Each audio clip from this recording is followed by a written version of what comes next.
Good evening everyone. उम्मीद करती हूँ सभी लोग बहुत बढ़िया तरीके से अपनी पढ़ाई कर रहे होंगे। और हरियाणा जीके हम लोग पढ़ रहे थे।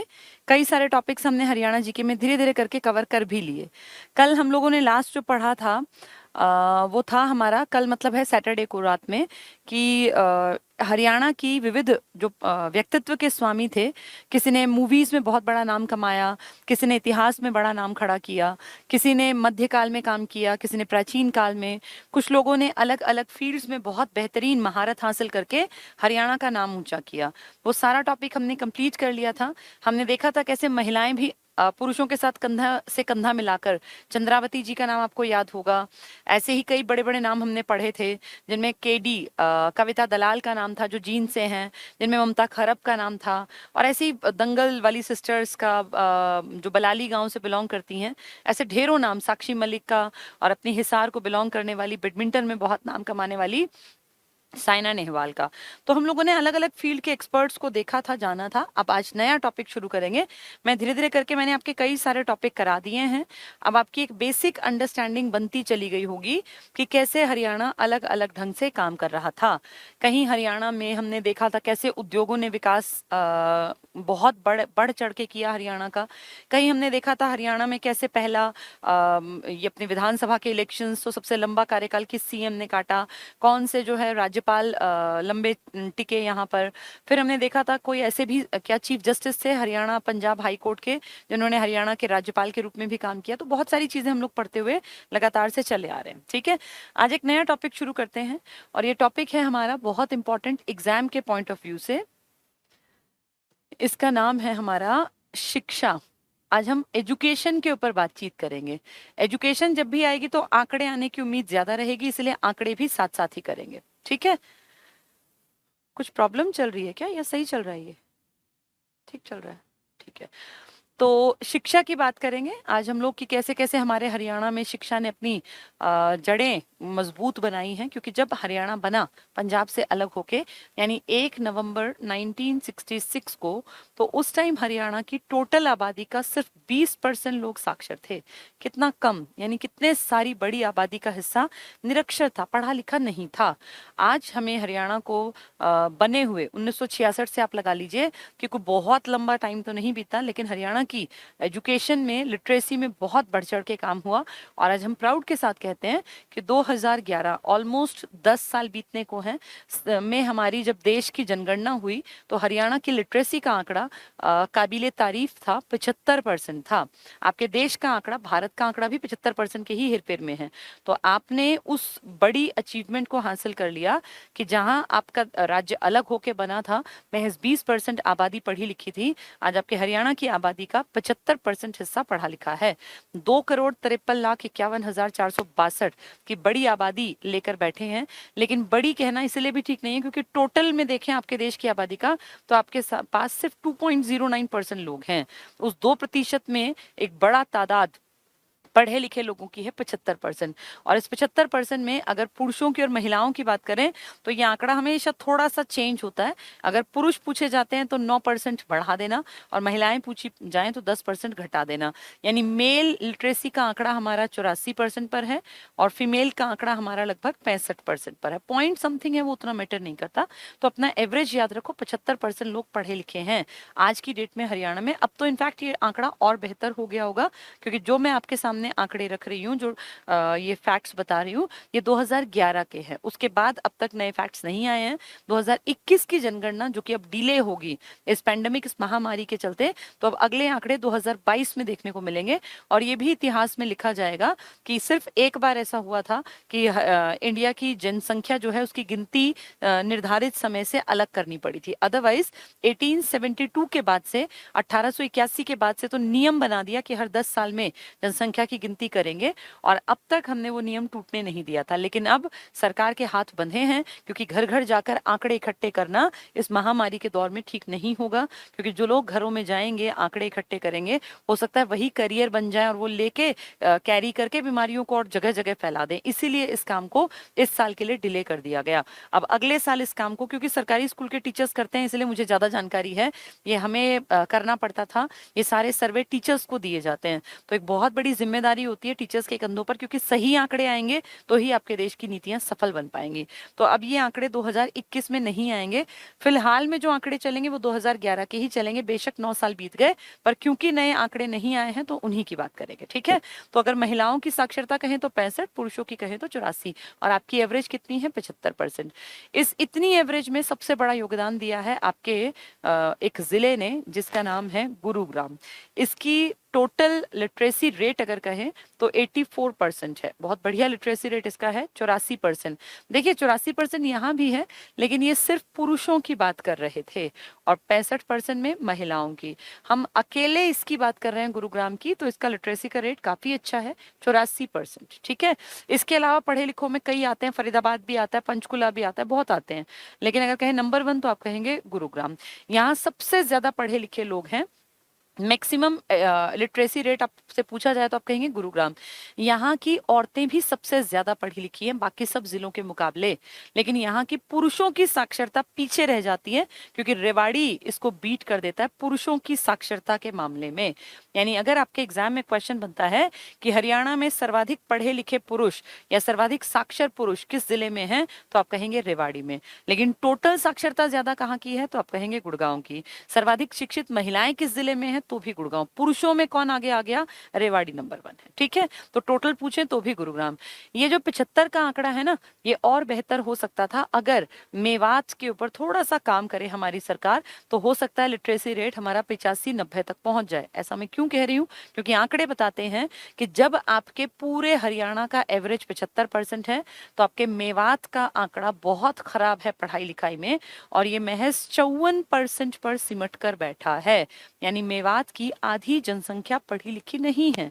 तो ये कहीं ना कहीं एक शर्मनाक भी है कि आजादी के इतने साल हमें बीत गए, हम मेवात को एनसीआर में कंसीडर करते हैं, नेशनल कैपिटल रीजन, यानी दिल्ली से इतना क्लोज का इलाका कि जिसका विकास बहुत ज्यादा किया जा सकता है, वहां आज भी लिटरेसी रेट 54% तक सीमित है, जिसकी की असंख्य मतलब अपार संभावनाएं हैं विकास की, जिसको आप एनसीआर में गिन रहे हैं, जो कि बहुत एडवांस होना चाहिए था पढ़ाई लिखाई के मुकाबले में। वहां की आबादी की आज भी आधी प्रतिशतता कम पढ़ी लिखी या अनपढ़ है। 54% बहुत कम होता है, बहुत ही कम।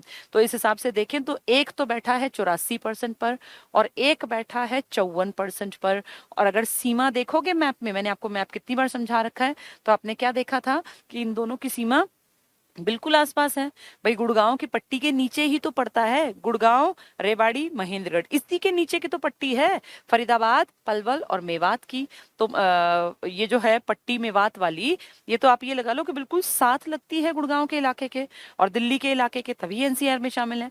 लेकिन लिटरेसी देखें तो जमीन आसमान का अंतर है, कहाँ 84% और कहाँ 54%। इसका मतलब बहुत ज्यादा ध्यान देने की सरकार को भी जरूरत है, और वहां की जनता को भी जागृत होना पड़ेगा, क्योंकि सरकारें वैसे ही काम करती हैं जैसा जनता चाहती है। तो अगर जनता समझदार है, जनता को लगता है कि हमें अपनी अगली पीढ़ी को पढ़ाना चाहिए, समझदार का मतलब सिर्फ पढ़ाई लिखाई नहीं होती, लेकिन एक समझ होना कि मेवात के विकास के लिए पहली शर्त है कि आप लोग खूब पढ़े लिखे हो। अगर मेवात से मुझे कोई सुन रहा है तो इसकी बहुत जरूरत है कि मेवात के जन जन तक ये संदेश दिया जाए कि गुड़गांव अगर आज बहुत बढ़िया टैक्स पे कर पाता है, या फरीदाबाद अगर टैक्स पे में बहुत आगे है, टैक्स पे करने का मतलब है वहां के लोग बहुत अच्छा कमाते हैं, जब कमाएंगे तभी तो टैक्स लेगी ना सरकार। तो ये प्राउड की बात होती है अगर आप टैक्स भरने वालों में से हैं।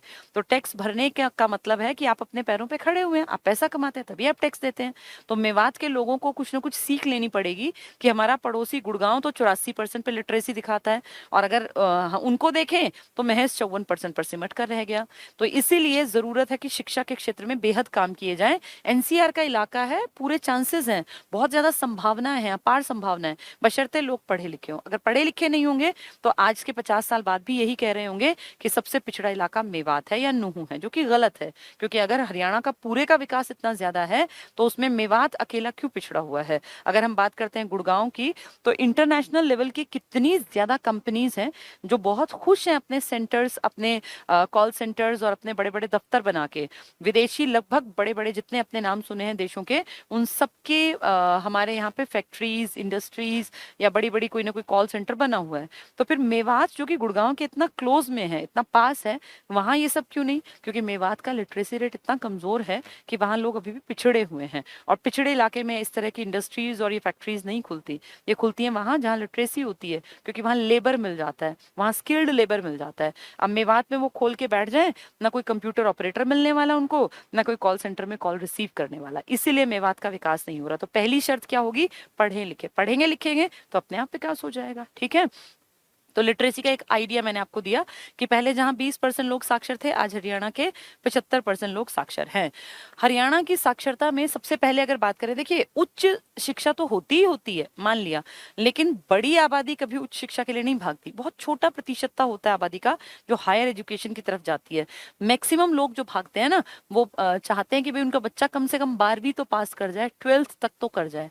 तो सबसे पहला बड़ी जिम्मेदारी बनती है कि 12वीं तक के स्कूलों के अपग्रेड करने की जो जिम्मेदारी है वो सरकार की है। इनके शिक्षा के स्तर को इतना कर दें कि अगर कोई 12वीं के बाद नहीं भी पढ़ता तो कम से कम उसका दिमाग का इतना विकास हो कि वो इंडिया की पॉलिटिक्स को या हरियाणा की पॉलिटिक्स को, राजनीति को, इकोनॉमिक कंडीशन को, अपने देश के आरबीआई के फंक्शंस को, कैसे पैसा चलता है, पैसे की कैसे वैल्यू घटती है बढ़ती है, विमुद्रीकरण क्या होता है, मोनेटाइजेशन पॉलिसी कैसे डिसाइड होती है, आरबीआई कैसे काम करता है, हमारे क्या मौलिक अधिकार हैं, कौन हमारा राज्यपाल, क्या उसकी शक्तियां, कौन हमारा सीएम, इन सब की कम से कम समझ एक 12वीं पास इंसान को होनी चाहिए। लेकिन दुख की बात है कि हमारे स्कूलों में इस सब के ऊपर काम होता ही नहीं।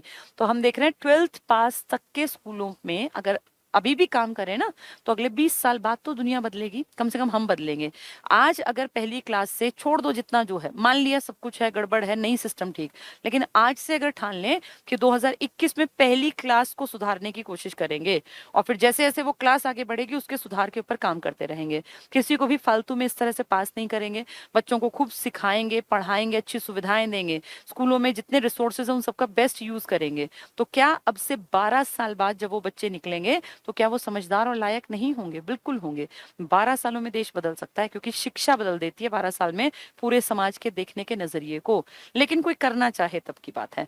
आपके राज्य में 12वीं तक, पहली से 12वीं तक जो शिक्षा का कंट्रोल जिसके हाथ में है उसका नाम है Haryana board of secondary school education, HBSC। ये HBSC आप सभी जानते हैं, आप सभी ने HBSC के थ्रू या CBSE के थ्रू पढ़ाई की है। CBSE सेंट्रल लेवल पे काम करती है, central level of central board of school education, और ये है आपके स्टेट लेवल पे काम करने वाली। ऐसा इसीलिए है क्योंकि शिक्षा दोनों का टॉपिक है। शिक्षा पे केंद्र सरकार भी काम कर सकती है, केंद्र सूची भी में भी इंक्लूड मान लेते हैं, और दूसरा राज्य सरकार भी काम करती है, क्योंकि ये समवर्ती सूची का विषय है, कॉन्करेंट लिस्ट का टॉपिक है। तो Haryana board of school education एकदम से नहीं पढ़ना, इसके लिए बैकग्राउंड में अगर जाते हैं पूरा इसकी डिटेल समझो अब ध्यान से। HBSC बना था 1966 में, 1960, एक मिनट, 1969 में। 66 में तो हम पंजाब के बोर्ड के अधीन काम कर रहे थे, 66 में तो अलग हुए थे हम। फिर उसके बाद 1-2 साल तक तो हम ठीक है वहां से, क्योंकि ऐसे एकदम से रिश्ता नहीं टूटता। आप कहीं से कोई कामकाज कर रहे हैं, आपकी कोई यूनिवर्सिटीज चल रही हैं, तो ये थोड़ी कि आज ही आप सब कुछ नया खड़ा कर लेंगे, आपको टाइम लगेगा।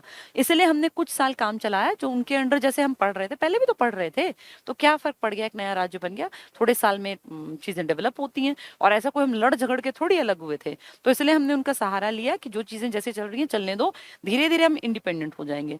तो HBSC जो बना आपका Haryana board of school education, ये 1969 में बना, नवंबर 1969 में। और कहां बना? ये चंडीगढ़ में। ठीक है, 1969 के एंड में बना, आपको बने हुए 3 साल हो गए।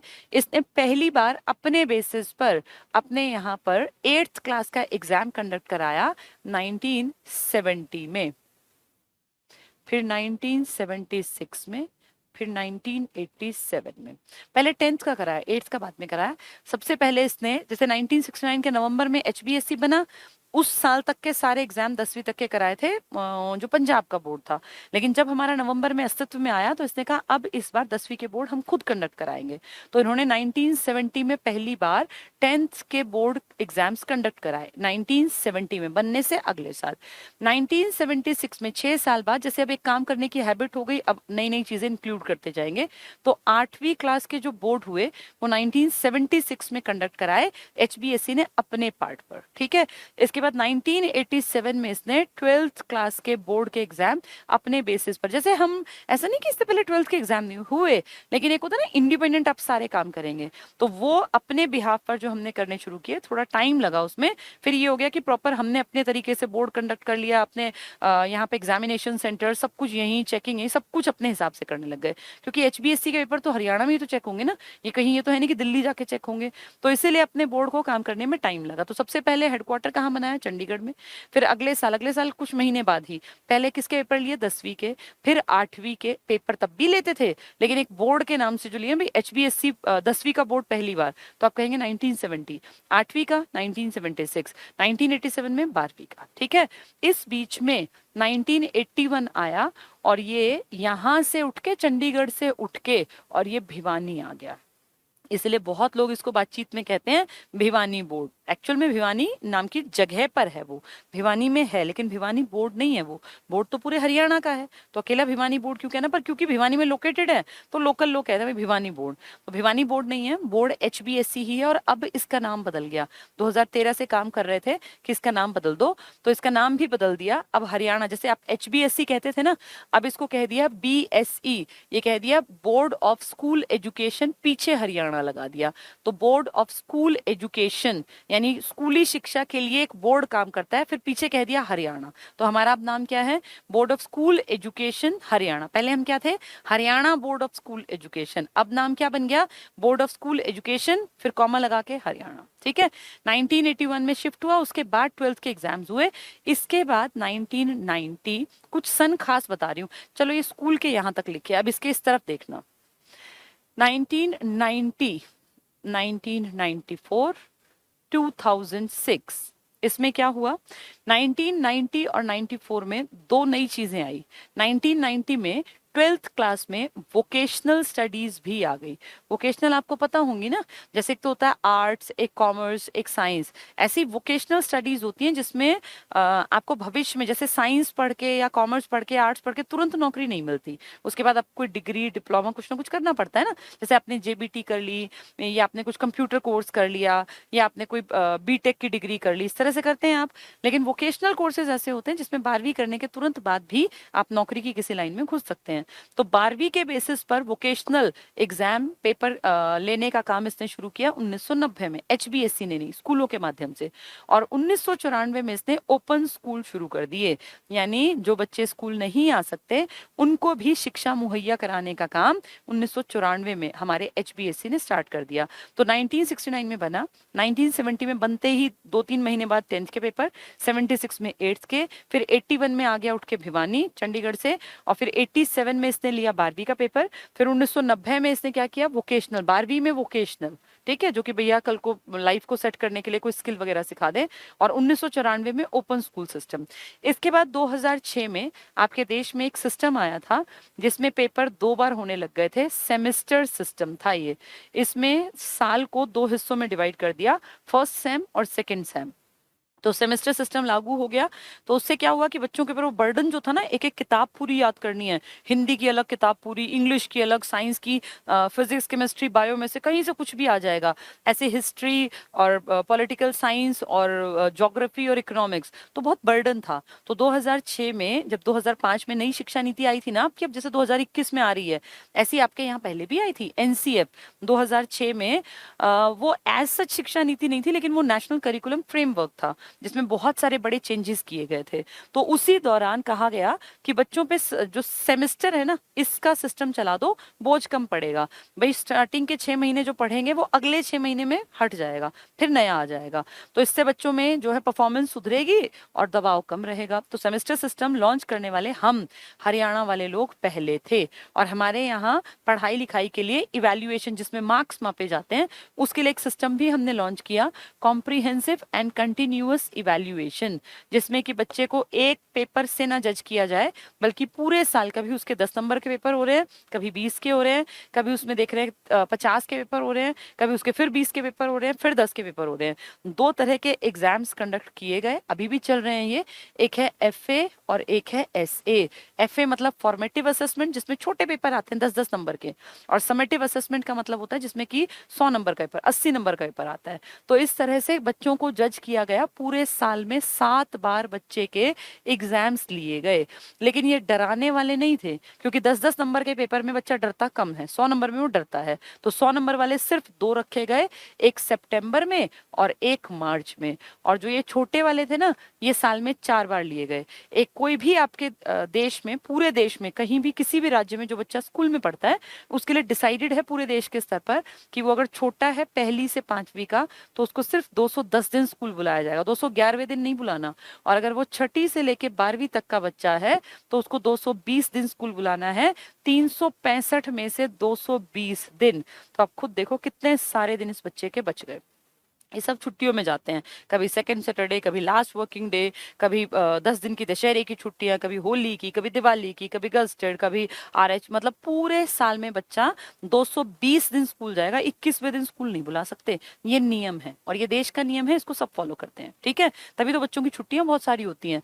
तो इस तरह से बच्चों का जो डर था एग्जाम के प्रति, वो हरियाणा सबसे पहला राज्य है जिसने निकाला। और हमने क्या किया, अपने यहाँ सेमेस्टर सिस्टम बना लिया। अब ये सन आपको ना 2-4 बार पढ़ोगे तब याद होंगे। 1969 में हमने बोर्ड बनाया, कहाँ, चंडीगढ़ में। 70 में 10वीं, 76 में 8वीं, 87 में 12वीं। इस बीच में 81 में कहाँ ले आए, भिवानी। फिर 1990 में हमने वोकेशनल 12वीं के साथ, और फिर 94 में हमने ओपन स्कूल सिस्टम। फिर 2006 में सेमेस्टर सिस्टम और कॉम्प्रीहेंसिव एंड कंटिन्यूअस इवैल्यूएशन, मतलब व्यापक और सतत मूल्यांकन। पूरे साल हम लोग बच्चे को मापने लग गए कि भाई कितना इंप्रूवमेंट किया, ठीक है। तो ये थी हमारी HBSC की कहानी। 2-3 बार पढ़ के तब समझ में आती है, इतनी आसान नहीं कि आप सोचें आज सुनी और आज याद हो गई। पढ़नी पड़ेगी किताब से, बार बार लिखना पड़ेगा। किताब में ये कहीं नहीं लिखा है, ये विकिपीडिया और इन सब से आंकड़े उठाने पड़ते हैं, तो इसलिए इसको बेशक बाद में लिख लेना, अभी नहीं बाद में। चलिए आगे बढ़ते हैं। आज हरियाणा में ढेरों स्कूल्स चल रहे हैं, हर गांव के आसपास जरूर स्कूल मिलेगा।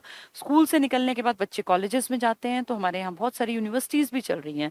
आपके यहाँ अगर कहें बड़ी यूनिवर्सिटी, तो आपके यहाँ KU है, जो कि आपके हरियाणा बनने से भी 10 साल पहले बन गई थी, जिसकी नींव रखने कुरुक्षेत्र में खुद देश के पहले राष्ट्रपति डॉक्टर राजेंद्र प्रसाद आए थे।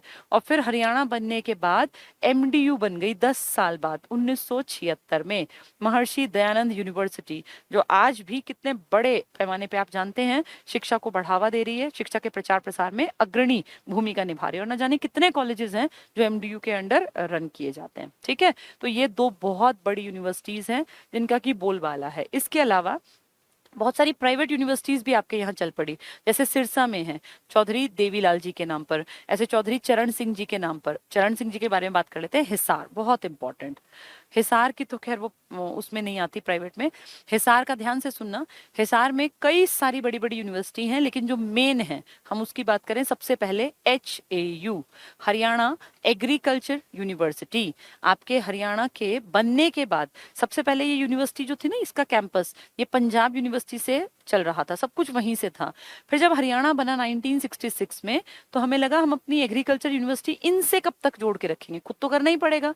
इसीलिए 1970 में हमने अपना कामकाज खुद संभालने के पॉइंट ऑफ व्यू से हरियाणा एग्रीकल्चरल यूनिवर्सिटी का सारा काम अपना कर लिया कि भैया हम देखेंगे हमारी यूनिवर्सिटी, हमारे कॉलेजेस क्या करना है, रिसर्च करना है, कहाँ से लेक्चरर आएंगे, कहाँ से कौन पढ़ेगा, कितने बच्चों की स्ट्रेंथ रखनी है, सब कुछ हमने अपने हाथ में ले लिया 1970 में। यानी हरियाणा बनने के कुछ साल बाद ही हरियाणा एग्रीकल्चरल यूनिवर्सिटी हमारी अपनी थी, खुद की।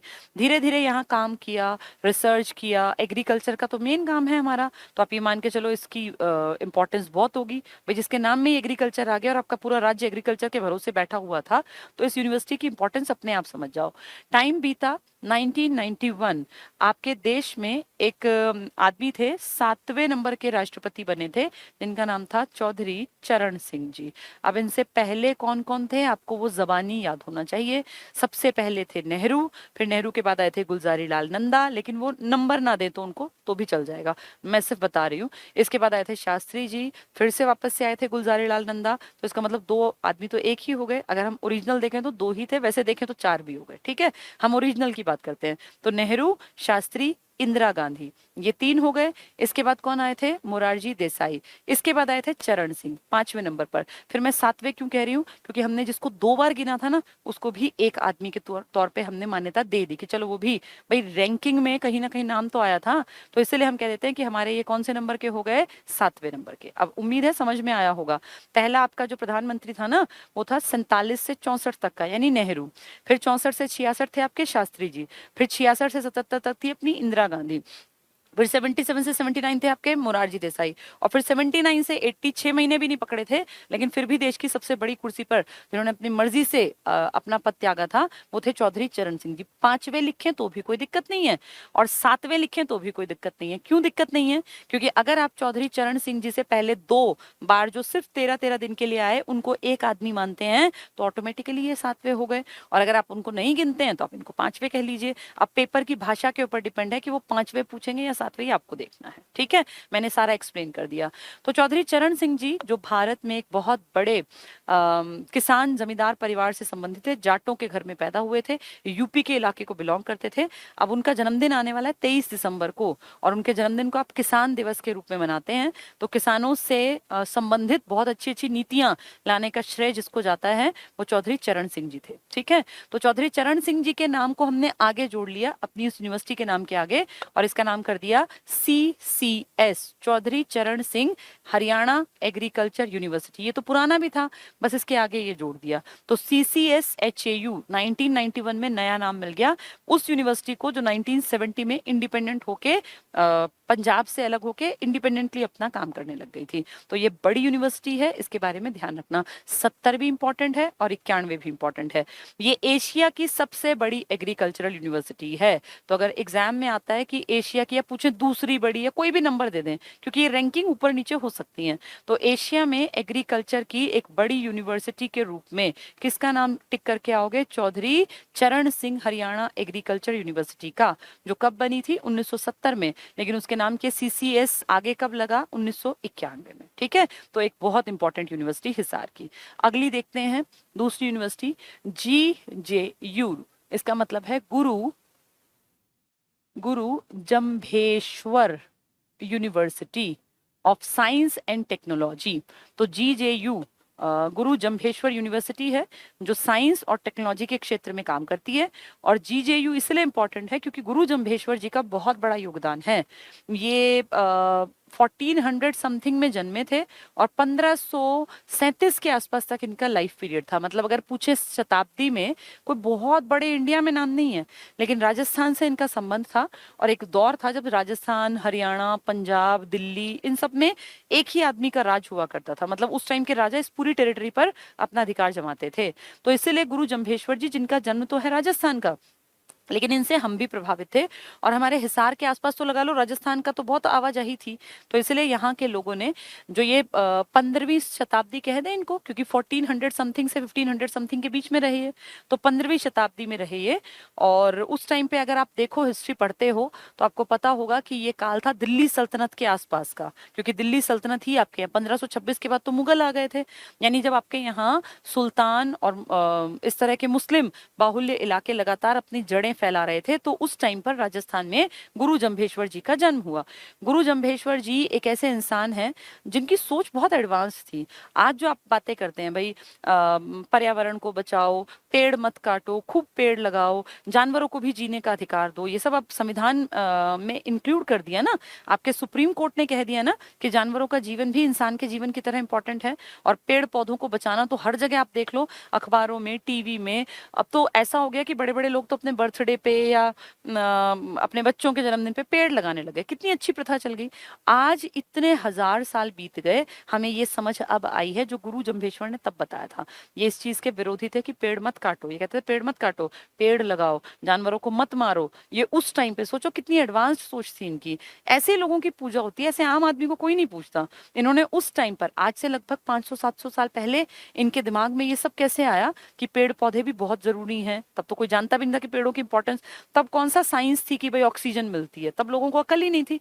लेकिन इन्होंने उस टाइम पर बता दी थी ये सारी बातें कि जानवरों का जीवन भी इंपॉर्टेंट है, पेड़ पौधों को काटना नहीं चाहिए। और इनके आसपास जो लोग थे ना, जिस एक समुदाय का मानते हैं कि भाई जन्म इन्हीं के कारण हुआ, वो इनकी पूजा करते थे, जिनको आप कहते हैं बिश्नोई समाज वाले।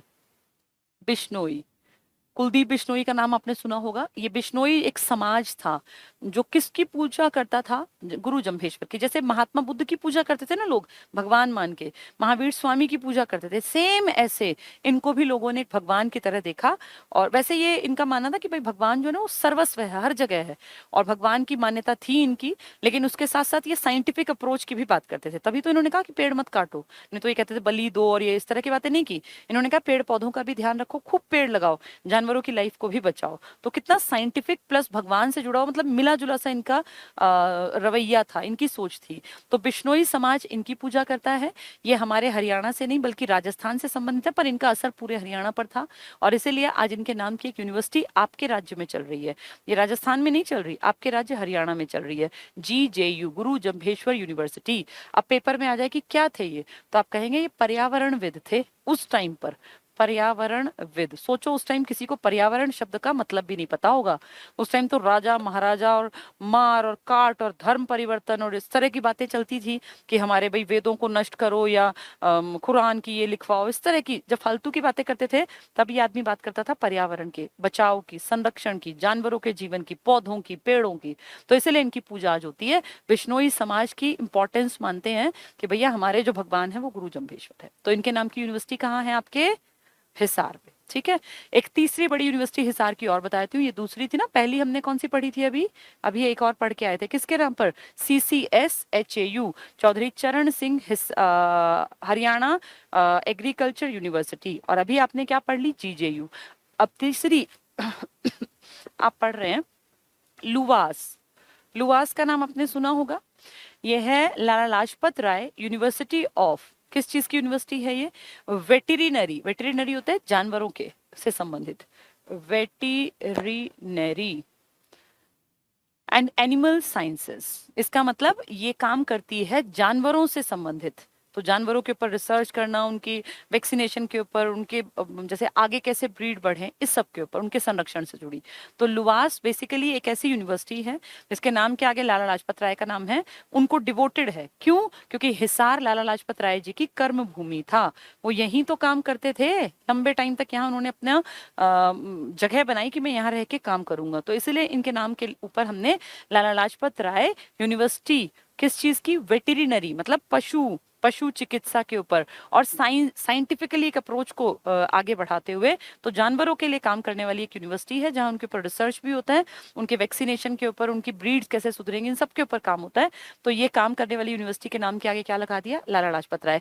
यानी 3 आदमी हैं जिनको हिसार में यूनिवर्सिटी के नाम के आगे जोड़ दिया। पहला CCS, चौधरी चरण सिंह। पीछे यूनिवर्सिटी का नाम क्या है, हरियाणा एग्रीकल्चर वाली, 1970 में बनी, 1991 में नाम बदला। ठीक है, इसके बाद हमने क्या देखा, दूसरी के नाम के आगे किसका, GJU, गुरु जम्भेश्वर यूनिवर्सिटी, साइंस और टेक्नोलॉजी के क्षेत्र में काम करने वाली। गुरु जम्भेश्वर कौन, राजस्थान में जन्मे थे, बहुत बड़े पर्यावरणविद थे, 15वीं शताब्दी से 16वीं के बीच में रहे वो, क्योंकि 14 समथिंग में पैदा हुए, 15 समथिंग में एक्सपायर भी हो गए। ठीक है, उन्होंने उस टाइम में क्या कहा कि भगवान एक है और पेड़ पौधों की संख्या बढ़ानी चाहिए, जानवरों को मारना नहीं चाहिए, पशुओं को भी जीने का उतना ही हक है। तो जो आज हम बातें करते हैं वो उस टाइम में करते थे। कौन सा समाज उनकी पूजा करता है, बिश्नोई समाज। ठीक है, तो 3 बड़ी यूनिवर्सिटी हो गई।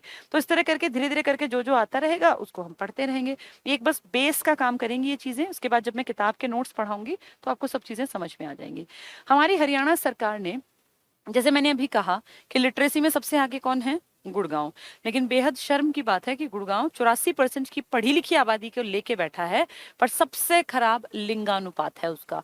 1000 पुरुषों के मुकाबले गुड़गांव में 854 महिलाएं हैं।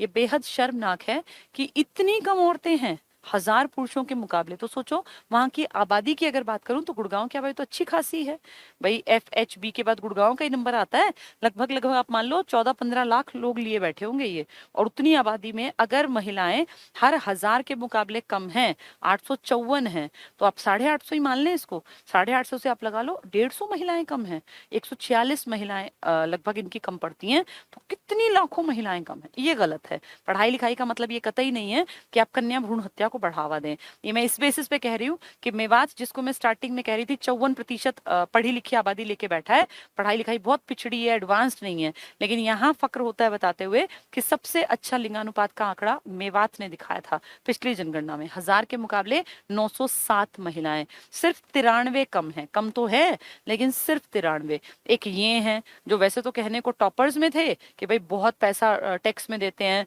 दुनिया भर के बेहतरीन कॉल सेंटर्स यहाँ पर, दुनिया की बड़ी बड़ी फर्म्स ने यहाँ पे अपने दफ्तर बनाए हुए हैं, पता नहीं क्या कुछ है, कहने को है बहुत हाईटेक सिटी। लेकिन जब बात आती है मानसिक समझदारी की, तो ये लगता है कि इस पढ़ाई लिखाई को कहीं कागजों तक ही तो सीमित नहीं कर दिया। और कन्या भ्रूण हत्या में सबसे आगे यही निकलेंगे, क्योंकि इतनी कम आबादी तभी हो सकती है।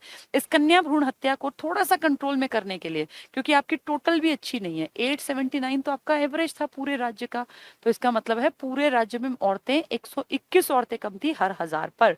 तो 2,53,51,462 की आबादी में आप ये लगा लो महिलाएं कितनी कम थी। ये बेहद शर्मनाक है, होना नहीं चाहिए। ठीक है, तो अब इसके ऊपर सरकार ने क्या किया, मोदी जी खुद आते हैं हमारे पानीपत में, अभी नहीं पिछली सरकार के दौर में, जब 22 जनवरी 2015 का दिन था, बहुत ठंड थी, और मोदी जी पानीपत से आके घोषणा करते हैं बेटी बचाओ बेटी पढ़ाओ।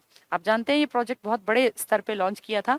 मेनका गांधी उस टाइम आपका पूरा डिपार्टमेंट देखती थी महिला बाल विकास का, और माधुरी दीक्षित भी आई थी, फिर प्रियंका चोपड़ा को यहाँ का ब्रांड एम्बेसडर बनाया गया, फिर मानुषी छिल्लर को बनाया गया, फिर हर जिले में अलग अलग बना दी। जैसे पिछली बार की जो अन्नू दहिया जी टॉपर थी सिविल सर्विसेज में यूपीएससी की, उनको बना दिया था हरियाणा, इसमें सोनीपत जिले ने, तो सबने जिले वाइज कर लिए। अब वो प्रोजेक्ट उतना ज्यादा नहीं चल रहा है, लेकिन जैसे होता है जानबूझ के प्रमोट करना, वो वाली बात नहीं है। और उस साल तो बहुत बड़े पैमाने पे हर जगह क्वेश्चंस भी बने, अखबारों में, मैगजीन्स में, हर जगह इसको नाम मिला। इस बेटी बचाओ बेटी पढ़ाओ का ही एक स्टेप था जिसमें कहा गया बेटी को सलाम राष्ट्र के नाम। इसमें क्या किया गया, हर गांव में जो सबसे ज्यादा हाईली क्वालिफाइड लड़की थी ना, जिस गांव में सबसे ज्यादा, भाई मान लो सारे गांव की 10वीं एक 12वीं है तो वो 12वीं हाईली क्वालिफाइड, सारे गांव में लड़कियां बीए हैं एक ने एमए कर रखी है तो वो हाईली क्वालिफाइड, सारे गांव में लड़कियां एमए हैं लेकिन एक ने एमटेक कर रखी है तो वो हाईली क्वालिफाइड। मतलब गांव में देखेंगे कि सबसे ज्यादा हाईली क्वालिफाइड लड़की कौन है, और उस लड़की को, अनमैरिड लड़की होनी चाहिए ये, इसको गांव के सरकारी स्कूल में झंडा फहराने का अधिकार मिला। बचपन से हमारे दिमाग में था कि झंडा कोई बड़ा आदमी फहराता है जो कि नामी गिरामी हस्ती हो, हमने हमेशा ऐसा ही देखा स्कूलों में, जैसे स्कूल में प्रिंसिपल फहराते थे, कोई बाहर से आते चीफ गेस्ट तो वो फहराते थे। लेकिन ये बहुत बड़ी एक अचीवमेंट मानिए कि गांव की सबसे ज्यादा पढ़ी लिखी लड़की को, जो सबसे योग्य लड़की हो, उसे ये मौका मिला। तो हर गांव में लोगों के मन में आया कि यार हमें अपनी बेटी पढ़ा देनी चाहिए थी, भाई हमारी बेटी भी ऐसे झंडा फहराती। कई लड़कियों के जो है फोटोज गांव के सरपंचों ने आगे बढ़ाए, फिर वो अखबारों में छपे, एग्जाम्पल सेट हुआ। तो ये बहुत बड़ा एक अचीवमेंट मानी गई थी। क्या था ये कि भाई 15 अगस्त पे गांव की हाईली क्वालिफाइड लड़की झंडा फहराएगी। ठीक है, तो ये हमारे कुछ प्रोजेक्ट्स थे सरकार के। अब सरकार चाहती है कि लिटरेसी लगातार बढ़ती जाए, तो इसके लिए सरकार ने काम किया, जैसे महिलाओं के लिए तो किया ही किया, बेटी के लिए तो किया ही किया, फिर कहा बेटी के साथ साथ एक और कम्युनिटी है एससी की। एसटी तो हरियाणा में ऐसा है ही नहीं, क्योंकि एसटी ज्यादातर जंगलों के आसपास रहते हैं, और आपके हरियाणा में तो टोटल जंगल ही 6 से 8% के बीच में है, और वो भी कोई ऐसे जंगल नहीं है जहाँ की कोई ट्राइबल एरिया पनपता हो। तो आपका हरियाणा तो ट्राइब्स ऐसा है नहीं। वो अलग बात है कि कुछ लोग कह रहे हैं कि ट्राइब में हमारी जातियों को इंक्लूड कर दो। क्यों? क्योंकि सरकारी नौकरियों में 8.5% इनका रिजर्वेशन होता है। ये बेहद शर्मनाक है कि जहाँ ट्राइब्स हैं ही नहीं, वहां के लोग भी कोशिश कर रहे हैं कि हमारी जात पात ट्राइब्स में आ जाए, क्योंकि वहां पेपर आसान होता है, पास होना कंपैरेटिवली आसान होता है। ठीक है, पेपर तो वही होता है, मार्क्स कम पे लिस्ट लग जाती है। तो एससीज को कैसे प्रमोट करें पढ़ाई लिखाई के लिए, तो फिर एससीज को कह दिया कि अगर बच्चे स्कूल में पढ़ते हैं तो इन सबके बैंक में अकाउंट खुलवाओ, और जिसकी 75% अटेंडेंस हो फुल ईयर में उसके नाम पर कुछ पैसे डिसाइड कर दिए सरकार ने, इतने रुपए उसके खाते में जाएंगे बशर्ते 75% अटेंडेंस हो। यानी माँ बाप जबरदस्ती स्कूल भेजेंगे ना, पैसों के लालच में से ही स्कूल भेजेंगे। अभी उनको अकल नहीं है, लेकिन अगर वो पढ़ लिख जाएंगे तो कल को वो सरकारी नौकरियों में आ सकते हैं, फिर उनकी अगली पीढ़ियां बदल जाएंगी। एक परिवार के पढ़ने से पूरे गांव पे असर पड़ता है। अगर उसमें से एक परिवार कोई पढ़ गया और उनकी बेटी लग गई, गांव में से अगर एक एससी लड़की लग गई ना, तो बाकी सबको एक मोटिवेशन मिलता है कि देख फलाने की लड़की लग गई, हम भी पढ़ा दे। सब लड़कों को लड़कियों को पढ़ाने लगेंगे। और अंबेडकर जी ने क्या कहा था कि अगर कोई चीज तुम्हारी स्थिति बदल सकती है तो वो है शिक्षा। शिक्षा वो हथियार है जो आपकी पूरी स्थिति को बदल सकता है। एक औजार, एक हथियार है किसी भी इंसान के पास। आपके अंदर स्किल्स हैं, आपके पास एजुकेशन है, तो आप किसी को भी बीट कर सकते हैं। आपका ज्ञान बोलता है, आपका धर्म और जाति नहीं बोलती। जब कहीं पे सिलेक्शन होता है ना, तो आपका ज्ञान बोलता है। इसीलिए शिक्षा के लिए एससीज को प्रमोट करने के लिए 75% अटेंडेंस है तो आ जाओ, फिर उनके लिए पैसे दे दिए गए। फिर इस तरह के ढेरों प्रोजेक्ट्स चलाए गए। कहा गया पहाड़ी इलाके हरियाणा के हैं, जैसे मोरनी हिल्स है या रावरी हिल्स है या मुस्लिम बाहुल्य इलाका है, तो वहां लड़कियों की थोड़ी सी पढ़ाई लिखाई पे और कम ध्यान देते हैं, तो इन लोगों को साइकिल मुहैया कराई गई। मोरनी हिल्स के इलाके में हर एक लड़की को एक साइकिल अलॉट की गई कि भाई इस साइकिल पे तुम्हें आने जाने में दिक्कत ना रहे। यानी सरकार काम तो कर रही है, मुफ्त स्कूलों में शिक्षा दे रही है, मुफ्त में स्कूलों में पेंसिल, रबर, शार्पनर, वर्दी, जूते, कॉपी, किताब, बैग, सब कुछ मुफ्त मिलता है। पर प्रॉब्लम यह है कि उस मुफ्त को लेने के लिए तो बहुत लोग आ जाते हैं, पर पढ़ने के लिए जनता नहीं आती। जैसे जब मैं भी खुद सरकारी स्कूल में टीचर रही 10-12 साल, जब हम चीजें बांटते थे ना, तब तो अटेंडेंस पूरी, और वो चीजें बट गई, मान लो 2-2 हजार रुपए आए। जैसे लाडली योजना में 2 हजार रुपए मिलते थे, जैसे ही लाडली योजना के पैसे आए बहुत जल्दी खबर फैलती थी पूरे गांव में। अब वो पैसे बट गए, 2-4 दिन आएंगी वो लड़कियां फिर गायब। इसका मतलब वो शिक्षा का जो मेन उद्देश्य था ना, ये पैसे देना उद्देश्य नहीं था। सरकार का टारगेट था पैसे के बहाने लालच दे के बुला लो, एक बार आने लग जाएं। लेकिन वो सब समझदार हैं, वो आते ही नहीं। इसीलिए शिक्षा का जो मेन मुद्दा था ना, पैसे देके इनको अट्रैक्ट करने का, वो कामयाब हो नहीं पा रहा। फिर भी चलो हम कोशिश कर रहे हैं कि जैसे तैसे बन पड़े। हमने कह दिया बच्चों में चेंज आए, इसके लिए मासिक परीक्षण लो, हर महीने पेपर लो इनके। अभी मैंने क्या एग्जाम्पल दिया, 210 दिन का स्कूल लगता है, अगर आप इसको 30 से डिवाइड करेंगे तो 7 महीने ही तो निकलेंगे। और मैंने फिर कहा कि 4 पेपर तो होते हैं छोटे छोटे वाले और 2 होते हैं बड़े वाले, यानी 6 बार पेपर है। तो एक तरह से मासिक परीक्षण हो गए भाई, हर महीने पेपर होगा ना, आप 6 पेपर लोगे, 7 महीने हैं, तो कॉमन सेंस कहती है 1-1.25 महीने पेपर लेना पड़ेगा। तो इस तरह से मासिक परीक्षण हरियाणा ने और इसको रेगुलर कर दिया है कि हर महीने पेपर होंगे ही होंगे, बच्चों का देखा जाएगा कितना कुछ उन्होंने सीखा। ठीक है, चलिए अब इन सब चीजों को थोड़ा सा पढ़ते हैं टेक्निकल भाषा में। देखिए, शिक्षा और स्वास्थ्य, ये हमारा टॉपिक है। First, education and health. हमने क्या कुछ किया शिक्षा के क्षेत्र में और हेल्थ के क्षेत्र में। तो देखो, पहला पॉइंट क्या है, भाषाई आधार पर हरियाणा राज्य का गठन 1 नवंबर 66 को हुआ। तो हरियाणा किस आधार पर बना है? भाषाई आधार पर। हमारे लगभग राज्य भाषाई आधार पर ही बने थे। पूर्ण राज्य बनने से पहले, यानी जब हम 66 से पहले, यहाँ केवल 20% जनसंख्या साक्षर थी। परंतु वर्ष 2011 की जनगणना, जो अब तक की आखिरी है, अब अगली 2021 में आनी थी पर आएगी नहीं, 22 में आएगी, के अनुसार हरियाणा की साक्षरता दर कितनी है? 75%। आपके देश की भी इतनी है, आपकी भी इतनी। मेल पूछे तो 9 बढ़ा देना, लड़कों को थोड़ा ज्यादा पढ़ाते हैं ना, और लड़कियां पूछे तो 10 घटा देना। ठीक है। पुरुष साक्षरता देखो 84, तो 75 में 9 जोड़ दो 84, और महिला में 10 घटा दो 75 में से 65%। सेम आंकड़ा आपके देश का भी है। ठीक है।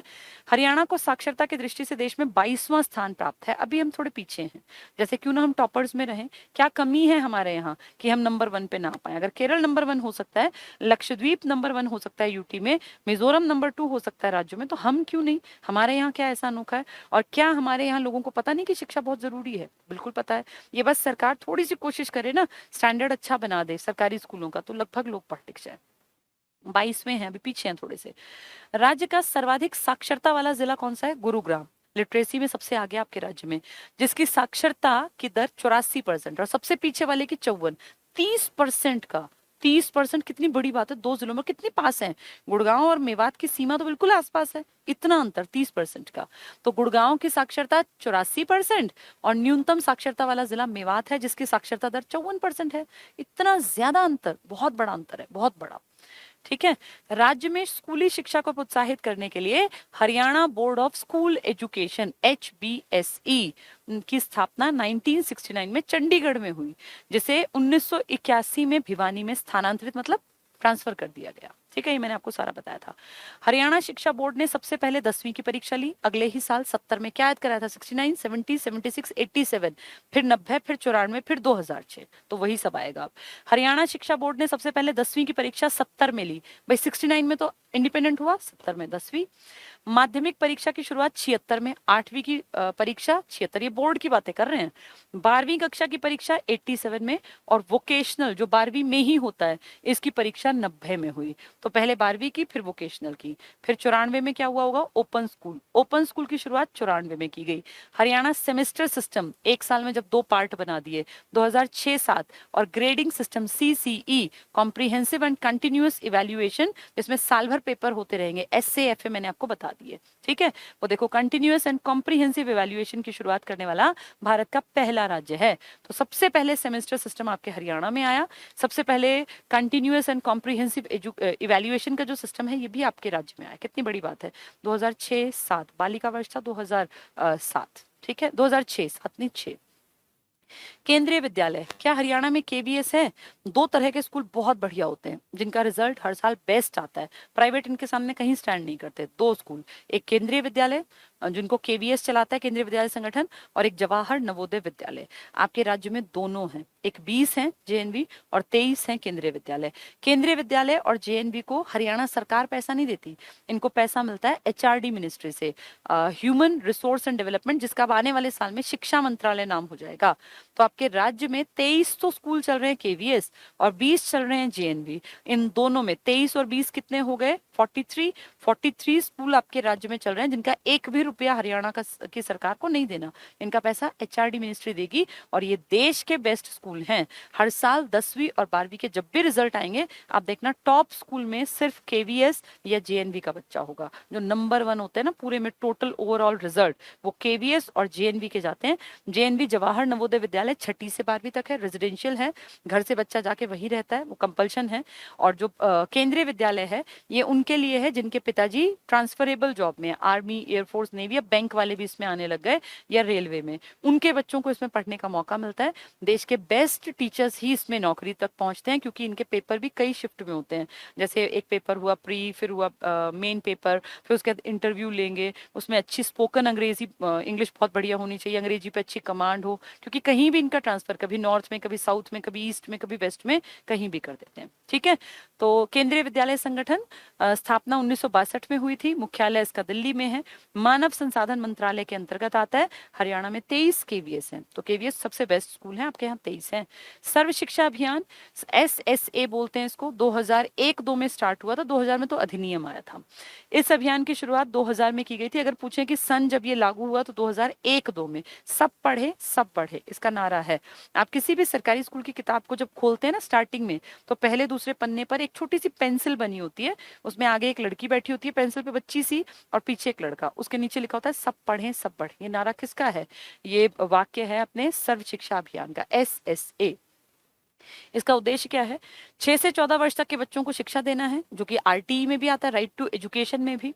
इसका संचालन हरियाणा प्राथमिक शिक्षा परिषद कर रही है। तो प्राथमिक शिक्षा की बात कर रहे हैं, मतलब छोटे लेवल पे। मिड डे मील, आप सभी जानते हैं स्कूलों में खाना दिया जाता है ताकि गरीब बच्चे कम से कम खाना लेने के बहाने ही आ जाएं।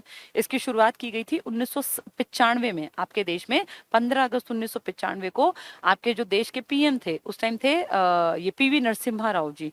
ये हरियाणा के बहादुरगढ़ के एक सरकारी स्कूल में आके और नीचे टाट पट्टी पे बैठ के इन्होंने खाना खाया था हाथों से। ये मुझे आज भी याद है, तब मैं 8th क्लास में थी और PV नरसिम्हा राव जी की वो खाना खाते हुए नीचे ऐसे पत्तल पे से खाते हुए एक पिक्चर जो थी ये फ्रंट पेज पे हिंदुस्तान टाइम्स में छपी थी। ये लॉन्च किया गया था 15 अगस्त को। मिड डे मील, 15 अगस्त को छुट्टी होती है लेकिन उस स्कूल में बच्चे आए थे, झंडा फहराया गया था और मिड डे मील प्रोजेक्ट के तहत पीएम ने वहां पे खाना खाया। हम लकी माने कि इसकी शुरुआत हमारे हरियाणा के बहादुरगढ़ के जिले से हुई। वैसे अगर पूछे हरियाणा ने अपने लेवल पे, क्योंकि ये तो राज्य पैसा लगाएगा बाद में, तो रोहतक से इसकी शुरुआत की गई। वो तो देश के पैसे से एक दिन फॉर्मेलिटी के लिए यहाँ शुरू करा दिया था। ठीक है, तो क्या कह रहे हैं, बच्चों को शिक्षा के साथ साथ पौष्टिक आहार की सुविधा उपलब्ध कराने के उद्देश्य से इस कार्यक्रम की शुरुआत 15 अगस्त 1995 को की गई। कहां से? हरियाणा से। पीएम हरियाणा के बहादुरगढ़ के एक सरकारी स्कूल में आए थे। हरियाणा में नेहरू युवा केंद्र, यहाँ यंग बच्चों को कुछ अच्छी स्किल्स सिखाई जाती हैं ताकि वो जीवन में कामयाब हो पाए। अब तो उतने नहीं चलते, पर एक टाइम था जब चलते थे। हरियाणा में नेहरू युवा केंद्रों की स्थापना 14 नवंबर बाल दिवस 1972 को गुड़गांव और करनाल में की गई थी। ये तो पढ़ाई लिखाई में नंबर 1। ये सीएम सिटी तब तो नहीं था, लेकिन फिर भी इसको ऐसे याद कर लेना। 76 में फिर रोहतक अंबाला, फिर तो खुलते चले गए। 86 में सिरसा भिवानी। तो नेहरू युवा केंद्र में अच्छे ढंग से बातचीत करना, कोई इस तरह का टेक्निकल काम सिखा देना ताकि इन युवाओं को रोजगार मिल सके। हमारे जब पिताजी बच्चे रहे होंगे तुम सबके, उस टाइम की घटनाएं हैं ये। राजीव गांधी एजुकेशन सिटी आप अच्छी तरह जानते हैं, नई बन रही है, जिसका कुछ काम चल पड़ा, बहुत सारा बाकी है। 5000 एकड़ में इसको डेवलप करेंगे। अभी सिर्फ 2000 एकड़ के आसपास ही इसका जो है एक्वायरमेंट और ये सब हुआ है, लेकिन कई बड़ी यूनिवर्सिटीज, कई बड़े कॉलेजेस यहाँ पे चल पड़े। जैसे अशोका यूनिवर्सिटी काम करने लग गई, और एसआरएम यूनिवर्सिटी काम करने लग गई। नेशनल लॉ यूनिवर्सिटी यहाँ पर बनेगी, जिसका चांसलर कौन होगा? लाहौर, ये पंजाब और हरियाणा हाई कोर्ट का जो चीफ जस्टिस होगा ना, वो इसका चांसलर होगा। तो कितनी बड़ी बात है ये। तो राजीव गांधी एजुकेशन सिटी में नेशनल लॉ यूनिवर्सिटी एनएलयू कई हैं ये देश में, और आईआईटी दिल्ली का कैंपस है। तो राजीव गांधी एजुकेशन सिटी बहुत बड़ा प्रोजेक्ट है, जिसमें असंख्य यूनिवर्सिटीज दिल्ली से और साउथ इंडिया से और पता नहीं कहाँ विदेशों से भी आके हमारे हरियाणा के सोनीपत में अपने कैंपस बनाएंगी। और जब इतनी सारी यूनिवर्सिटी होंगी तो पढ़ने वाले बच्चे हमारे भी तो होंगे, मान लिया बाहर से भी आएंगे, लेकिन फिर हरियाणा के बच्चों को सोनीपत, पानीपत, करनाल वाली बेल्ट को कितनी पास दिखेगा यहाँ आना। हॉस्टल की सुविधाएं भी होंगी, और बेशक सोनीपत वाले तो बिल्कुल इसी इलाके में, तो डेली अप डाउन कर लो। हरियाणा में 3 सैनिक स्कूल हैं। हम लकी माने अपने आप को कि पूरे देश में 2-2 सैनिक स्कूल हैं मैक्सिमम किसी भी राज्य में, वरना एक वरना है भी नहीं। लेकिन हम अपने आप को लकी माने कि हम इस लायक हैं। यहाँ की मिट्टी में ऐसा लगा होगा शायद कि भाई यहाँ के बच्चों में सैनिक स्कूल में भर्ती होने के गुण हैं, जज्बा है, अच्छी हाइट, अच्छी हेल्थ, अच्छा खान पान। तो ये वो लड़के हैं जो, इनमें लड़कों को प्रेफरेंस मिलती है, जो आगे जाके सेना में बढ़िया अफसर बनने लायक। और कल परसों में पढ़ा रही थी, जनरल वीके कपूर पढ़ा था, दीपक कपूर, और अपने जो है ये बापोड़ा वाले पढ़े थे हमने, और इस तरह के कई नाम थे ना, मेजर जनरल, जनरल वाले। वो देखो मैंने क्या बताया था, कुंजपुरा के स्कूल से पढ़े हुए, फिर कोई भिवानी से बिलोंग करते हैं, कोई झज्जर से बिलोंग करते हैं। इसका मतलब यहाँ की मिट्टी में ऐसा फील होता है कि वो जज्बा है कि ये आर्मी, एयरफोर्स, नेवी की कमान संभाल सके और वहां सबसे बड़ी पोस्ट तक पहुंच सके। तो इसलिए सबसे पहला जो सैनिक स्कूल खुला ना पूरे देश में 5, उनमें से एक आपका था 1961 में। कुंजपुरा कहाँ पड़ेगा? करनाल। और कुंजपुरा से पढ़े हुए लड़के न जाने कहाँ कहाँ कितनी बड़ी बड़ी पोस्ट पर, मतलब सेना के प्रधान तक पहुंचे हैं। नेक्स्ट है रेवाड़ी में 2008 में खुला था, और अब सबसे नया मातनहेल झज्जर में, अभी बना नहीं है लेकिन एक्वायर कर ली काफी बड़ी जमीन, मेरे ख्याल 200 पता नहीं 300 एकड़ के आसपास कह रहे हैं बनेगा ये। एक्वायरमेंट हो गई है, और अब वहां पे कुछ दिनों में कंस्ट्रक्शन, हाँ बस टाइम हो गया है, लास्ट पढ़ा रही हूँ, ये कंस्ट्रक्शन स्टार्ट हो जाएगा। तो हरियाणा देश का पहला राज्य होगा जहाँ कितने सैनिक स्कूल? 3। मातनहेल कहाँ पड़ेगा? झज्जर। झज्जर शहीदों का शहर भी कहलाता है। रेवाड़ी जहाँ पे आपका स्कूल है, ये क्या कहलाती है? वीरों की नगरी। तो जिनके नाम में ही ऐसी बातें हैं, वहां तो सैनिक स्कूल बनना नॉर्मल सी बात थी। ठीक है, कल्पना चावला प्लेनेटोरियम, बस ये लास्ट करा देती हूँ। कल्पना चावला प्लेनेटोरियम है हमारे कुरुक्षेत्र में। वैसे कल्पना चावला करनाल की हैं, लेकिन प्लेनेटोरियम जहां आप जाके प्लैनेट्स और ये जो है ना ग्रह, उपग्रह और साइंटिफिक इफेक्ट और इस तरह की सारी चीजों को समझ सकते हैं, प्रॉपर चीजों को समझाने के पॉइंट ऑफ व्यू से 3D 5D इस तरह के स्ट्रक्चर बनाए गए हैं। ये है कल्पना चावला के नाम पर प्लेनेटोरियम। करनाल में नहीं है, ये ध्यान रखना, कुरुक्षेत्र में है। हरियाणा में 10+2+3 मतलब 10वीं तक सामान्य शिक्षा, फिर 2 साल की 11वीं 12वीं, फिर उसके बाद ग्रेजुएशन 3 साल की। ये जो प्रणाली है ना, ये हमारे हरियाणा में 1985-86 में आई, जब नई शिक्षा नीति आई थी 1986 में राजीव गांधी के टाइम में, उस टाइम पर ये हमारे यहाँ पर आई। हरियाणा में एजुसेट प्रणाली, एजुसेट समझते हो? जब शिक्षा को सैटेलाइट के थ्रू आगे बढ़ाया जाए। अब जैसे देश में ना अच्छी चीजों की कमी है, अच्छे लोगों की भी कमी है, अच्छे नेताओं की कमी है, अच्छे टीचर्स की भी कमी है, तो हमारी शिक्षा मंत्रालय ने पूरे देश में इनफैक्ट ये सोचा कि क्यों ना जो अच्छे टीचर्स हैं उनकी उनकी चीजों को वहां से सैटेलाइट के माध्यम से एक जगह से और कई जगह तक पहुंचा दे। तो इसलिए हमारे यहाँ सैटेलाइट क्लासेस शुरू हुई सरकारी कॉलेजेस में भी। अब जैसे कहीं एक टीचर मान लीजिए केयू में अच्छा है, कुरुक्षेत्र यूनिवर्सिटी में, अब वो हरियाणा में तो कम से कम 20-30 यूनिवर्सिटी काम कर रही है, 33-34 यूनिवर्सिटी, तो सब में तो जाके नहीं पढ़ा सकता ना वो, भाई वो तो कुरुक्षेत्र में है। लेकिन अगर लगता है कि टीचर बहुत बढ़िया है और ऐसा टीचर दूसरा इतनी टक्कर का है नहीं, बहुत अच्छे तरीके से समझा देता है, बच्चों के दिमाग में फिट हो जाता है, तो उनके वहां से प्रोग्राम्स कंडक्ट करा के और हर यूनिवर्सिटी तक पहुंचा दें। सैटेलाइट का टाइम चल रहा है, सैटेलाइट के माध्यम से कुछ भी पॉसिबल है।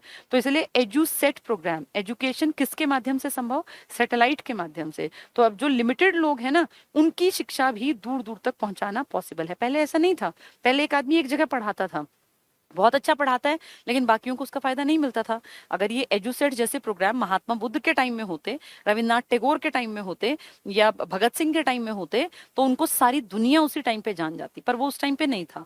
उस टाइम महात्मा बुद्ध को जा जाके गले से बहुत तेज तेज बोल बोल के 10 लोगों को बैठा के उन तक अपनी बात रखनी पड़ती थी।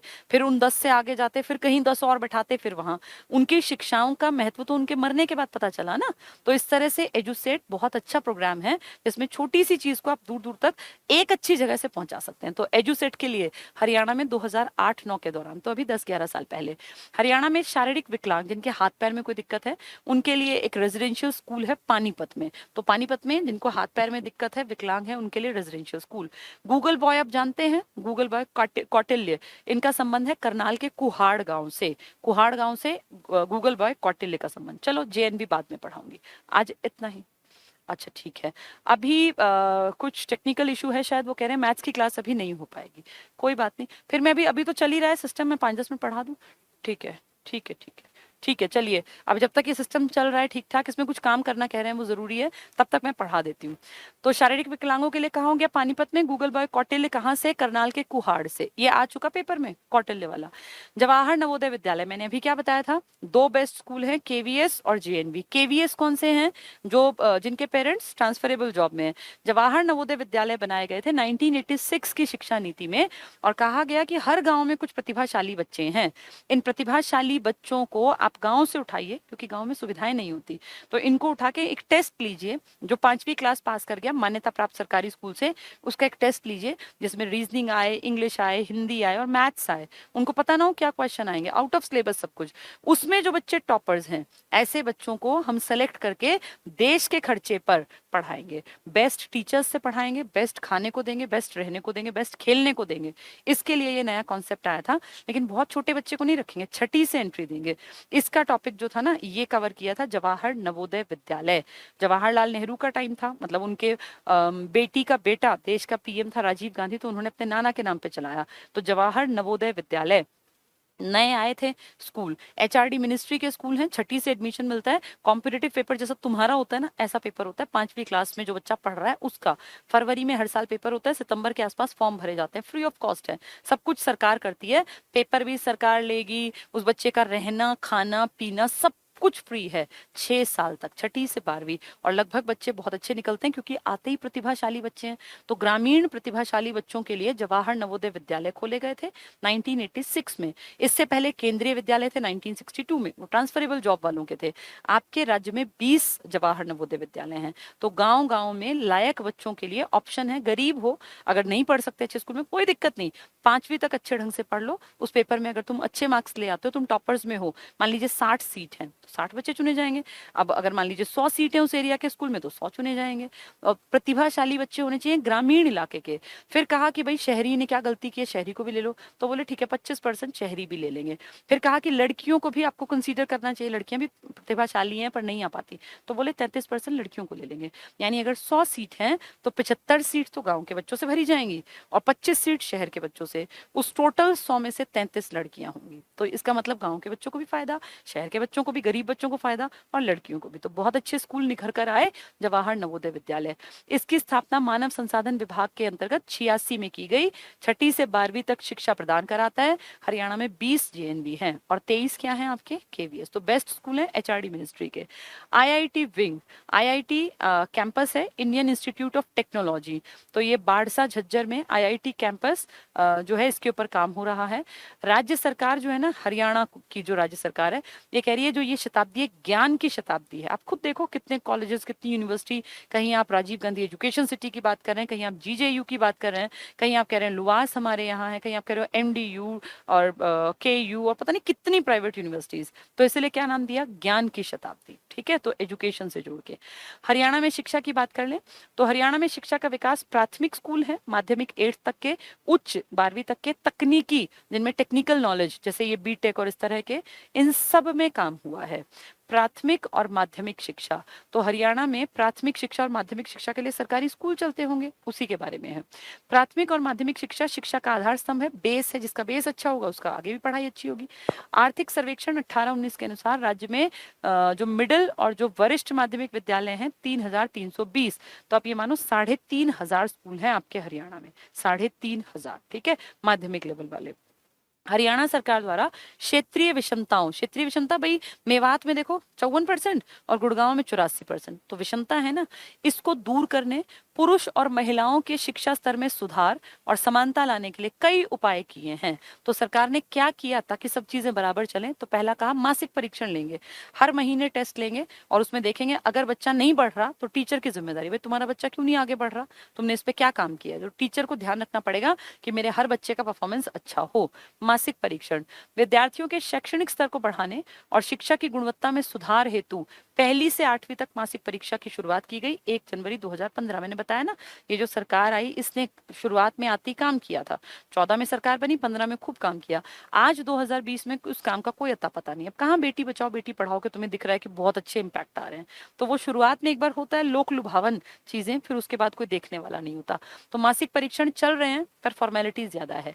बेटी बचाओ बेटी पढ़ाओ कार्यक्रम, इसका उद्घाटन पीएम ने 22 जनवरी 2015 को पानीपत में किया।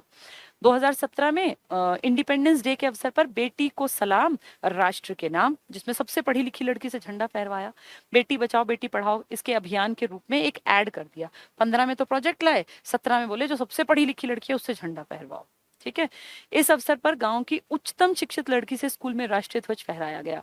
आरोही मॉडल स्कूल आपके राज्य में चल रहे हैं, पीछे आरोही के टीचर्स के एग्जाम भी हुए थे।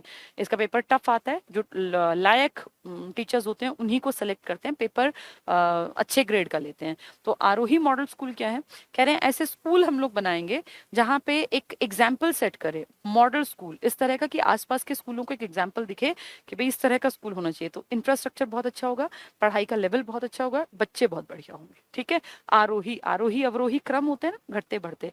राज्य के शैक्षणिक रूप से पिछड़े 36 खंडों में आपके टोटल ब्लॉक्स में से 36 ब्लॉक्स में कहा ऐसे स्कूल बनाएंगे। आरोही मॉडल स्कूल नामक एक एक मॉडल स्कूल संचालित किया जा रहा है। ये वो स्कूल हैं जो पिछड़े हुए हैं और इनको हमें मॉडल बनाना है। आधारभूत संरचना यानी कमरे, टॉयलेट, पानी, बिजली, ये सब। और शिक्षा की गुणवत्ता, टीचर्स अच्छे होंगे तभी गुणवत्ता आएगी। अगर कोई टीचर खुद ही पेपर पास नहीं करके लग पाया, जो नहीं है इस लायक की पेपर पास करे, तो कैसे पढ़ाएगा। अच्छा टीचर बनने के लिए ये बहुत जरूरी है कि आपने खुद तो बहुत कुछ सीखा हो पहले। जैसे आपने अगर चीजें आधी अधूरी सीखी हैं, आपने खुद पेपर देके देखे लेकिन कभी पास नहीं हुआ, तो आप दूसरे को कैसे मदद कर देंगे। अगर आपने पेपर देके देखे, आपने देखा यार ये इस तरह का पेपर आता है, ऐसे टफ होता है, ये होता है, तो फिर आप दूसरे को सही गाइड करेंगे, वरना कैसे। तो इन स्कूलों में तभी पेपर लिया जाता है। तो शिक्षा की गुणवत्ता के संबंध में ये मॉडल स्कूल अपने आसपास के क्षेत्रों के लिए आदर्श सिद्ध होंगे। शिक्षा का अधिकार, आरटीई, आप अच्छी तरह जानते हैं, आर्टिकल 21A में RTE, right to education act के तहत एक अधिनियम बना था 2009 में, और 1 अप्रैल 2010 से वो हमारे पूरे देश में लागू हो गया। लेकिन क्योंकि शिक्षा राज्य का भी विषय है, तो हरियाणा ने उसको लागू करने में और 1 साल लिया, और ये जून 2011 में हरियाणा में लागू हुआ। अब क्वेश्चन के लैंग्वेज पेपर में देखनी पड़ती है, तभी आप आंसर टिक करेंगे। अगर वो कहते हैं आरटीई एक्ट कब आया, तो आप कहेंगे 2009। वो कहेंगे आरटीई देश में कब लागू हुआ, तो आप कहेंगे 1 अप्रैल 2010। वो कहेंगे हरियाणा में आरटीई के तहत कब कानून बना, तो आप कहेंगे 2011। ठीक है, अब ये क्या कहते हैं, राज्य सरकार, देखो यहाँ राज्य लिखा है, ने 3 जून 2011 को शिक्षा का अधिकार अधिनियम के अंतर्गत हरियाणा के प्रत्येक बच्चे के लिए निशुल्क और अनिवार्य शिक्षा का अधिकार नियम 2011 अधिसूचित किया। ये देश की बात नहीं कर रहा, वरना 2009 कहता, आपके यहाँ 2011 में, देश में लागू हुआ 2010 में, अलग अलग बातें हैं ये। इसके अंतर्गत सरकार बच्चों को फ्री में किताबें देती है, अभ्यास पुस्तिकाएं, भाई लिखने के लिए कॉपी किताब, और ड्रेस उपलब्ध करा रही है। मैंने बताया ना, शिक्षा की तरफ मोड़ने के लिए खूब पैसा बहा रहे हैं। अब ये सब सरकार मुफ्त में कहाँ से देगी? कि आपके और मेरे पैसे से दिया जाएगा, यानी टैक्स के पैसे से। सरकार कभी कुछ भी मुफ्त में नहीं दे सकती। सरकार के पास तो एक अठन्नी भी नहीं है, सरकार कहाँ से खर्चे करेगी? जो सरकार कहती है ना, हम मुफ्त में ड्रेस बांट रहे हैं, हम मुफ्त में गरीबों को खाना बांट रहे हैं, हम मुफ्त में बूढ़ों को पेंशन दे रहे हैं, हम विधवाओं को पेंशन दे रहे हैं, तो ये सब पैसा कहाँ से ले रही है सरकार? आपसे और मुझसे। हम ही तो पैसा दे रहे हैं। यानी देश की कमाने वाली जनता जो एक बड़ा अमाउंट सरकार के पास किसी भी फॉर्म में जमा कराती है, संचित निधि में चला जाता है, आकस्मिक निधि में चला जाता है, कभी इनकम टैक्स के नाम पर, कभी एजुकेशन सेस के नाम पर, न जाने आप कितने रुपए देते हैं सब लोग, हम सब लोग। उस सारे पैसे से सरकार अपना बड़प्पन दिखाने के लिए कभी कहीं कुछ फ्री लॉन्च करती है, कभी कहीं कुछ फ्री लॉन्च करती है। दरअसल वो सरकार के कंधों पे नहीं होता, वो बोझ आपके और मेरे कंधों पे होता है। इसीलिए फ्री का खाने की आदत नहीं डालनी चाहिए, बहुत गलत आदत है। ये फ्री का कहीं आसमान से थोड़ी टपकता है, ना सरकार के पास एक भी पैसा अपना। वो फ्री का कह कह के लोगों को बेवकूफ बनाती है, क्योंकि पता है लोगों से ही लूट के लोगों को ही थोड़ा बहुत दे देना है। लूटना ज्यादा है, अगर 100 रुपए लूटे तो 5 रुपए बांट दो, 5 में ही वाहवाही हो जाएगी, क्योंकि लोग पढ़े लिखे नहीं है, लोगों को समझ ही नहीं है। अगर सरकार कुछ भी माफ करती है, कोई भी ऋण, या सरकार आपको फ्री में कुछ भी देने की बात कर रही है, तो आप सीधे एकदम दिमाग अलर्ट होना चाहिए कि भैया ये पैसा हमसे ही छीनेगी, सरकार के पास पैसा है ही नहीं। तो ये सब कुछ कंधों पे आम आदमी के पड़ता है। ठीक है, क्या कह रहे हैं आगे? इसके अंतर्गत ये हो गया मुफ्त। तो ये मुफ्त देखो क्या लिखा है, सरकार मुफ्त उपलब्ध करा रही है। भैया सरकार के पास कहाँ से आया मुफ्त देने का? सरकार हमारे पैसों को लेके और इस तरह से देती है। पंजाबी भाषा प्रोत्साहन योजना, आप अच्छी तरह जानते हैं कि हरियाणा में पंजाबी भाषा पहले हमारी भाषा नहीं थी। पहले ना हरियाणा में पंजाबी भाषा से चिढ़ते थे लोग, मतलब आम जनता नहीं, लेकिन ये जो राजनेता है, कारण ये कहते थे अगर अभी भी पंजाबी को अपनी लैंग्वेज बनाएंगे तो पंजाब हंसेगा हमारे ऊपर कि अलग ही क्यों हुए थे जब तुम्हें हमारी भाषा रखनी थी। तो इसीलिए बंसीलाल जी ने 1970 में, जो कोई नहीं बोलता भाषा तमिल, वो हमारी राजकीय भाषा बना दी। एक तो हिंदी जो हमारी भाषा है, भाई हरियाणवी तो उसका बोली है ना, हिंदी तो हमारी भाषा है, और एक तमिल। फिर कितने साल बीते, 1970 से 80, 90 और 2000 और 2010, यानी 40 साल तक तमिल आपकी राजकीय भाषा रही। और 2010 में भूपेंद्र सिंह हुड्डा जब आपके सीएम बने, तो इन्होंने कहा अब तमिल को हटा देते हैं, अब पंजाबी भाषा को अपना लेते हैं, क्योंकि अब इतने साल हो गए, अब थोड़ी पंजाब ये कहेगा कि तुम्हें पंजाबी अपनानी थी तो मेरे साथ ही रहते, अलग क्यों हुए थे। लेकिन 70 में ये बात उठ सकती थी, इसीलिए अब पंजाबी आपकी दूसरी भाषा है। ठीक है, हरियाणा सरकार ने 2010 में पंजाबी भाषा को द्वितीय राजकीय भाषा, तो पहली हिंदी और दूसरी पंजाबी, का दर्जा प्रदान किया। इससे पहले तमिल थी, कब से कब तक? 1970 से 2010 तक। इस योजना के अंतर्गत 8वीं 10वीं कक्षा का बोर्ड परीक्षा में अगर कोई पंजाबी भाषा पढ़ता है, लेता है, तो उसको कुछ रुपए मिलते हैं, 50 रुपए 75 रुपए टाइप के। ठीक है, पंजाबी भाषा में प्राप्त अंक, मेधा, मेधा मतलब इंटेलिजेंस, के आधार पर बच्चों को छात्रवृत्ति दी जा रही है। 9वीं 11वीं में जो पंजाबी भाषा का पढ़ाई जारी रखेगा, और 9वीं 10वीं के बच्चों को 50 रुपए प्रति माह, 11वीं 12वीं 75 रुपए, कि भाई पंजाबी पढ़ लो। तो पंजाबी को पढ़ाई को बढ़ावा देने के लिए 50 रुपए 75 रुपए की छात्रवृत्ति। वैसे 2010 तक पंजाबी हमारी भाषा नहीं थी, तमिल थी, अब बना ली। नकद पुरस्कार देते हैं, जो SC कैटेगरी के बच्चे हैं, भाई पढ़ाई से दूर ना जाएं, तो इन लोगों को नकद, मैंने बताया ना, इनके बैंक अकाउंट में आ जाता है। तो इस योजना की शुरुआत हरियाणा सरकार ने 2008-9 में की थी। इस योजना के अंतर्गत SC अनुसूचित जाति के छात्रों और छात्राओं को पहली से लेकर 8वीं इतनी पढ़ाई मुफ्त है। इनको स्कूल बैग मिलता है, स्कूल ड्रेस मिलती है, स्टेशनरी की चीजों की खरीदारी के लिए नकद राशि देती है सरकार।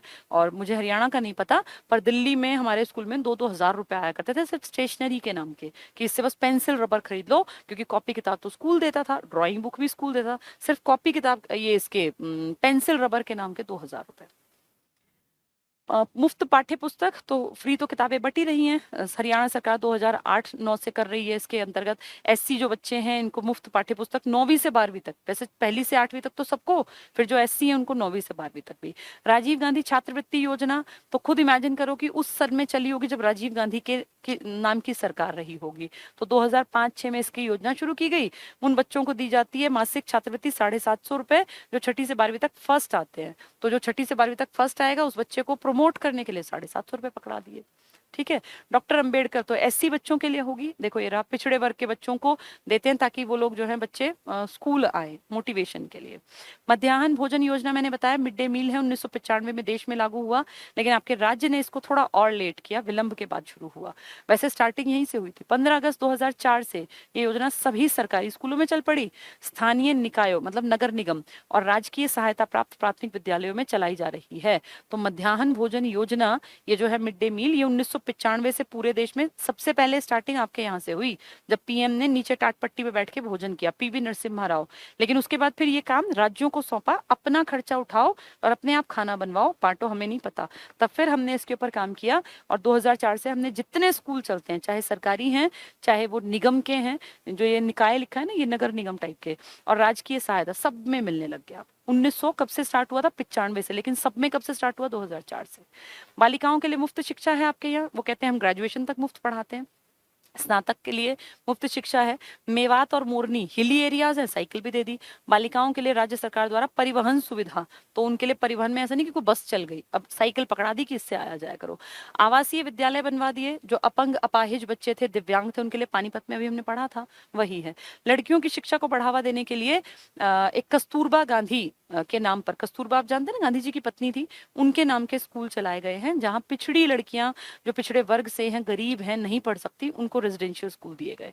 तो लड़कियों की शिक्षा को बढ़ावा देने के लिए शैक्षणिक रूप से पिछड़े प्रत्येक खंड में, जैसे आरोही स्कूल थे उसी तरह से कस्तूरबा गांधी बालिका विद्यालय योजना के अंतर्गत लड़कियों के लिए आवासीय स्कूल, यहीं रहना, यहीं खाना, यहीं पढ़ना, ठीक है, जैसे जेएनवी थे। शारीरिक विकलांगों के लिए पानीपत में हम 2 बार पढ़ चुके हैं, इंपॉर्टेंट है, कई बार आ चुका। कार्यशील मजदूर, जहां मजदूर हैं, काम पे जाते हैं, बच्चों को कहाँ रखें, तो बचपन शाला बना दी, जींद में इसकी सबसे पहली शुरुआत हुई थी। तो कार्यशील मजदूरों के बच्चों के लिए कार्यस्थल के पास स्वैच्छिक संगठनों की सहायता से स्कूली बचपन शाला की व्यवस्था की। यहाँ 1.5 साल 2 साल के बच्चे घूम सकें, बैठ सकें, क्योंकि वो मजदूरों के बच्चे आपने देखा, बिल्डिंग्स जहां बनती हैं वहीं पड़े रहते हैं, वहीं सो जाते हैं बेचारे, बिना खाए पिए, कैसे इतनी ऊंची ऊंची आलिशान बंगले भवन बनाते हैं, लेकिन खुद के सर पे छत नहीं होती। तो उन बच्चों के लिए क्या किया गया? बचपन शाला। उच्च शिक्षा का टॉपिक बस लास्ट पढ़ लेते हैं, यूनिवर्सिटी कल पढ़ा दूंगी, वैसे भी 8:15 तक मुझे टाइम मिला है।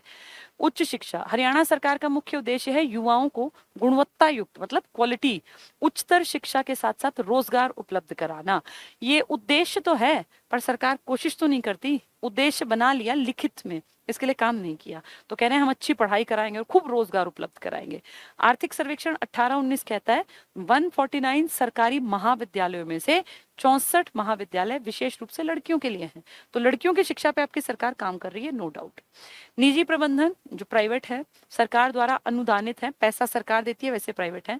97 महाविद्यालयों में से 35 कन्या महाविद्यालय है, इन लड़कियों की शिक्षा पे सरकार काम कर रही है। 1966 में जब हमारा राज्य बना, तब सिर्फ 6 तकनीकी संस्थाएं थी, टेक्निकल एजुकेशन जहां मिलती थी, 4 राजकीय थी और 2 सरकारी सहायता से चलती थी। लेकिन अब 18-19 में कुल 309 टेक्निकल इंस्टीट्यूट्स हैं। टेक्निकल समझते हो ना, जहाँ कोई टेक्निकल किसी तरह की कोई ट्रेनिंग दी जाए, ताकि आप कोई आगे जाके, जैसे प्लम्बर का काम है, कोई आर्किटेक्ट का काम है, कोई टाइप की पॉलिटेक्निक है, ये सब तकनीकी है।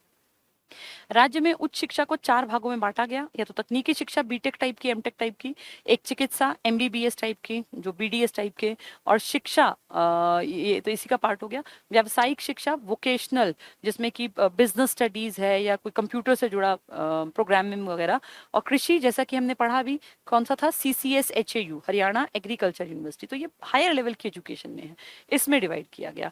विश्वविद्यालय आज नहीं पढ़ाती, विश्वविद्यालय बहुत लंबा टॉपिक है, इसको कल पढ़ेंगे, ठीक है। आज के लिए इतना ही, मैथ्स की क्लास अभी नहीं है, तो उसका वेट मत करना, रिवाइज कर लेना जो आपके पास हो, ठीक है। खूब पढ़ते रहो, टीचर्स सिर्फ गाइडेंस दे सकते हैं, मेहनत आप ही को करनी है, तो खूब पढ़ो, मन लगा के पढ़ो। Thank you.